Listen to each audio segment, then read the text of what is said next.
C'est l'histoire du prophète Moussa alayhi salam.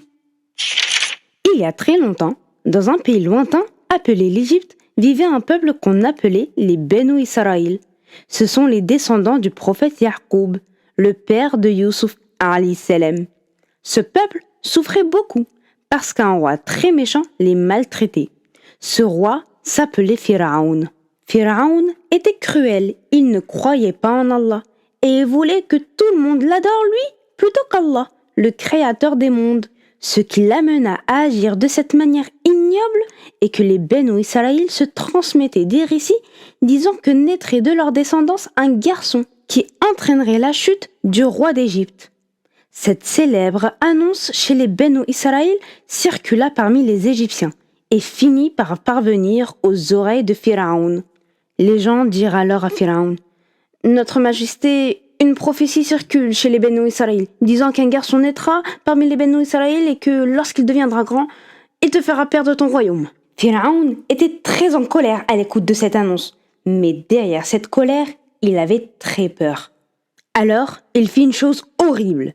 Il demanda à ses soldats de tuer tous les bébés garçons des Benu Israël. Tous les jours, les soldats et les sages-femmes surveillaient les femmes qui portaient un bébé dans leur ventre. Et dès qu'elles accouchèrent, ils vérifiaient si c'était une fille ou un garçon. Si c'était une fille, ils lui laissaient la vie sauve. Mais si c'était un garçon, ils tuaient le bébé sur le champ. Dans une petite maison, une femme était inquiète. Elle venait d'avoir un petit garçon. C'était le prophète Moussa alayhi salam. Un bébé tellement mignon et si doux. Mais sa maman savait que les soldats de Pharaon allaient venir et qu'ils allaient lui faire du mal.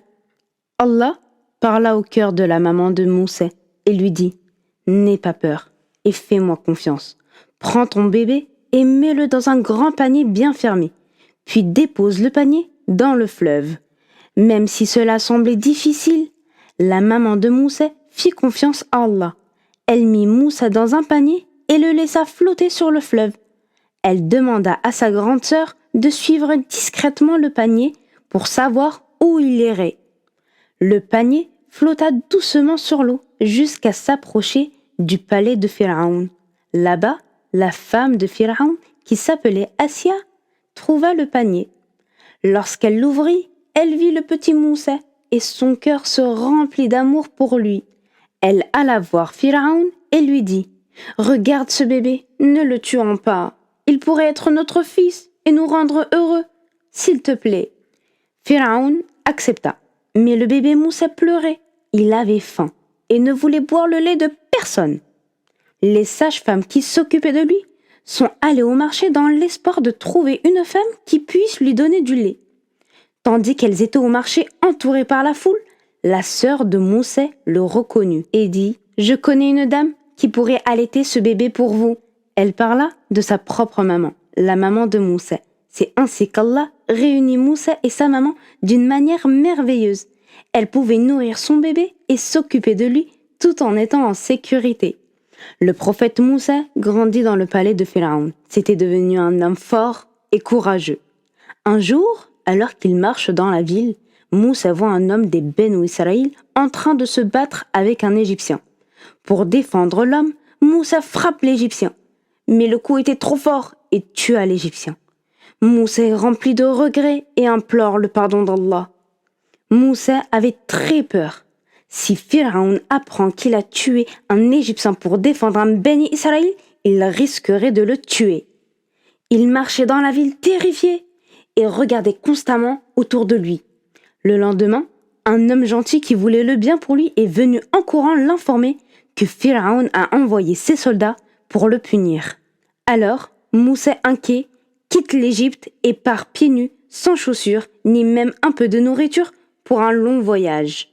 Il invoque Allah. « Ya Allah, sauve-moi de ce peuple injuste. » Guidé par Allah, il marcha dans le désert pendant 40 jours, jusqu'à arriver à Médiane.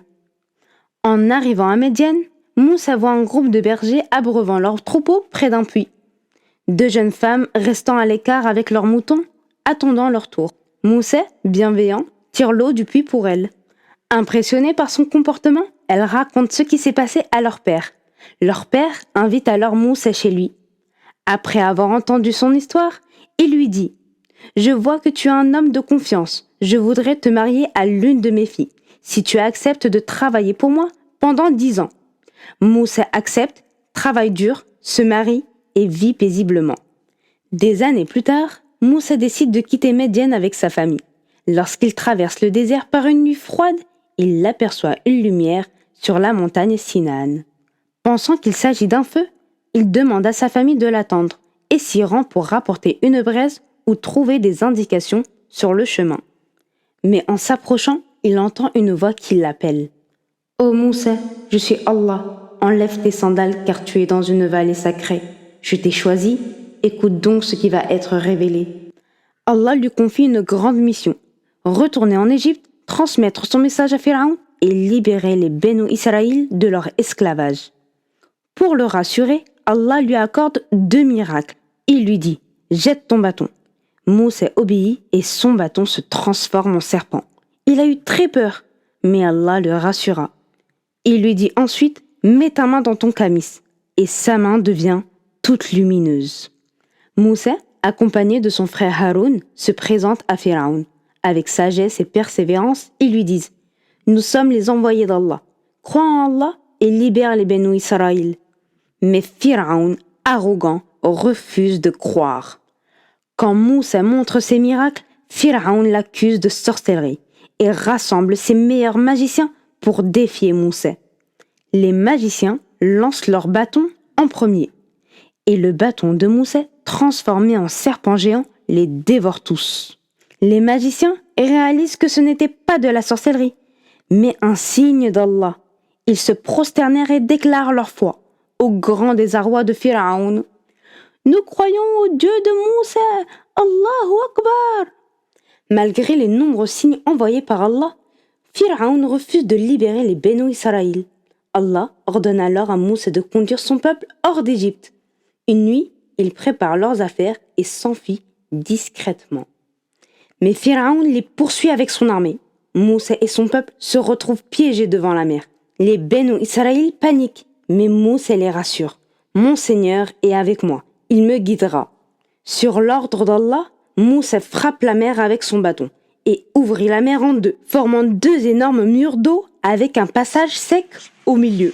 Moussa et son peuple traversent en sécurité jusqu'à arriver en Palestine. Mais lorsque Pharaon et son armée les suivirent, la mer se renferme sur eux, les engloutissant. Ils ne voulaient pas écouter le prophète d'Allah, alors Allah les a punis.